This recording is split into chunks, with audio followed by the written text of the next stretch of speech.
கிறிஸ்துவுக்குள் பிரியமுள்ள சகோதர சகோதரிகளே, பலன் தரும் தேவன் எபிசோட் 1936க்காய் கர்த்தரை துதிக்கிறேன், மகிமைப்படுத்துகிறேன்.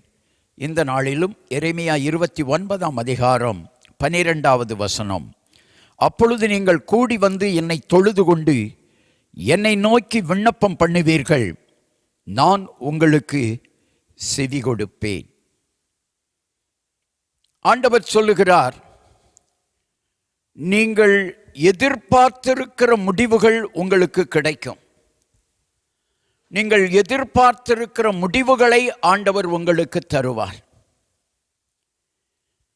ஆண்டவரை தொழுது கொள்ளுகிற பொழுது, ஆண்டவருடைய வார்த்தையை பெற்றுக்கொள்ளுகிற பொழுது, ஆண்டவர் நம்மை சந்திக்கிற பொழுது 3 காரியங்கள் ஆண்டவர் உங்களை சந்திக்க வேண்டும். ஆண்டவருடைய வார்த்தை உங்களுக்கு கிடைக்க வேண்டும். நீங்கள் ஜெபிக்க வேண்டும். அப்படி ஜெபிக்கிற பொழுது நீங்கள் விண்ணப்பம் பண்ணுவீர்களானால் ஆண்டவர் உங்களுக்கு செவி கொடுப்பார். பிரச்சனைகளை கண்டு கலங்காதிருங்கள். பிரச்சனைகளை தீர்த்து வைக்கிற இயேசு கிறிஸ்துவினிடத்தில் விண்ணப்பம் பண்ணுங்கள், ஜெபியுங்கள். அவர் உங்களை உயர்த்துவார். கண்களை மூடி ஜெபிக்கலாம். எங்களை நேசிக்கிற நல்ல தகப்பனே, இன்றைக்கு யார் யார் பிரச்சனையிலே சிக்கி தவித்து கொண்டிருக்கிறார்களோ அவர்கள் எல்லாருக்குமான செய்தி, உன் பிரச்சனையின் ஆழத்தை பார்க்காதே, பிரச்சனையின் பக்கங்களை பார்க்காதே, இயேசுவிடத்தில் விண்ணப்பம் பண்ணு. அவர் உன்னை சந்திப்பார்.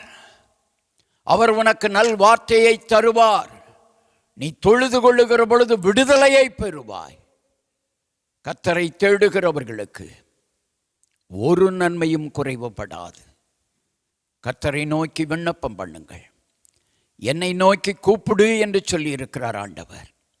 நான் கர்த்தரை தேடினேன், அவர் எனக்கு செவி கொடுத்தார் என்று சங்கீதக்காரன் சொல்லுகிறார்.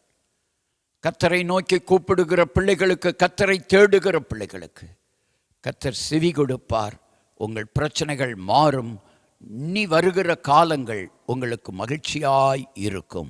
சந்தோஷமும் சமாதானமும் உங்களில் நிலைத்தும் நிறைவாயும் இருக்கும். இயேசுவின் நாமத்தில் ஜெபிக்கிறேன் பிதாவே, ஆமென்.